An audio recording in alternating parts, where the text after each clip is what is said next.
the MPs in New South Wales are being sent back to school, essentially. They're now going to have to undergo sort of mandatory anti-bullying training because they did some investigations into conduct in Parliament House and found there was too much bullying and too much sexual harassment. I mean, for heaven's sake, these people are meant to be running the show, Tim, and they need to be put through these corporate modules.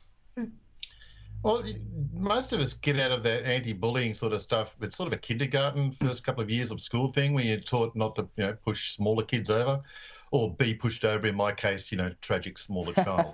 But I love how in the wording of this, they actually say something like, there's an unacceptable level of sexism and sexist behaviour. Like, there's an acceptable level? There's a level at which it's like, oh, that's okay, that's fine. That's Benny Hill in the 70s. We can roll with that. But this other sexism, that's just way beyond the pale. Terrible. So yeah, that's a bit confusing. I wish they'd bring back Benny Hill. I grew up on a diet of old British sitcoms. Now, Benny Hill was brilliant, but of course you probably couldn't show it these days. But I just can't get over how are any of us, Mark, meant to be held to any sort of standard when the people who are meant to be setting the standards clearly have no standards themselves. Yeah, that's a good point, Caleb. Yeah, but I don't know. There's part of me that thinks is like, forcing me to do bullying training seems like the sort of idea that an absolute loser would come up with. That's real geek behaviour. They should be getting noogies and we should be flushing their heads down the dunny. I wouldn't be doing anti-bullying stuff. That's the stuff of wusses. That's not for me. We're going to have to put you through the training very soon if you're not careful. But Tim, I have to say that there was a moment of levity in New South Wales Parliament this week, courtesy of Mark Latham. Take a look at this. I thank all the contributors. I noticed, though, when I moved the motion, the Honourable Anthony D'Adam was jumping up to take a point of order. He jumped up that quickly, I thought his pager had gone off.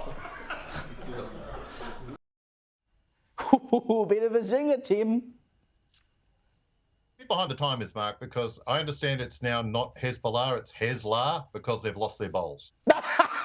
Very good, very good. Now, Mark, and I can see you losing it there, but Gen Z, into which I fall, it's apparently between 1995 and 2009. There's been a survey done into who's happy at work and who's not happy at work. I'm just telling the Sky bosses I'm quite happy at work right now. But Gen Z are apparently the most unhappy people in the workplace, and meanwhile the baby boomers are the happiest. Yeah, and interesting as well, Caleb, like 71% of government workers are really happy at work as well. But what is still surprising to me is that, 100% of these people filled out a survey. I don't know about these people. Like, what are they doing at work if they're filling out surveys at work? I'd be fuming. Well, you know what? It could be a good way to avoid doing some work, and it might make them a bit happier, Tim. But I don't know whether you saw recently, there was a campaign, or at least a social media thing, from the health department in Queensland where they were telling people that it was okay to poo at work. I mean, is that why they're all so unhappy? They didn't realise it was okay. I always thought that if you did it on company time, you were getting paid to go to the cars. I assume they meant do it in an appropriate venue, not just not at your desk. That'd be a bit dramatic. I always think when we get these sort of surveys about workplace happiness and so on, there was a lovely line in Viz several decades ago, Viz, the British satirical magazine, advising potential employers to discard half of job application letters as soon as they arrive because you don't want to hire unlucky people. So maybe that would sort things out.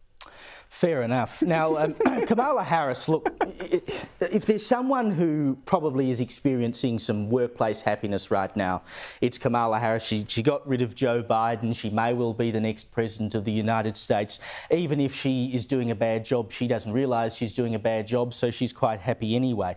But we've become used to these sort of nonsense one-liners from her, Mark, and, well, here's one of the latest. I grew up understanding the children of the community are the children of the community. Oh, the children of the community, who would have known? I think we've heard this one before, though. When we talk about our children, I know for this group, we all believe that when we talk about the children of the community, they are the children of the community. What on earth is she on about, Mark? I'm so excited, Callum. Drunk Mumala is back. We are back in. They've gotten overconfident after the debate. They've let off the strings just a little bit. They've let her flourish, go do her thing. They've gotten a bit overcocky, overconfident now. I got a few love letters last week by saying that Trump lost the debate from listeners of watchers of the show.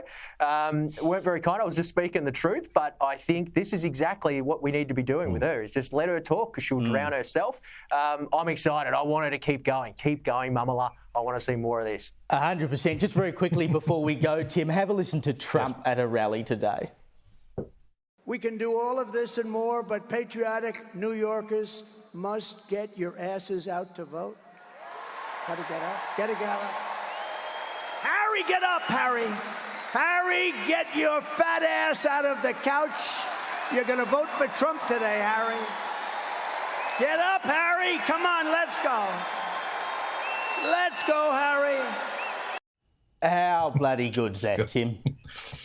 Absolutely. And now we see it. New York is in play. If Harry can get up, if we can now see the phrase fat ass in a presidential campaign, anything can happen, my friend. Anything can happen. The entire Eastern Seaboard's in play.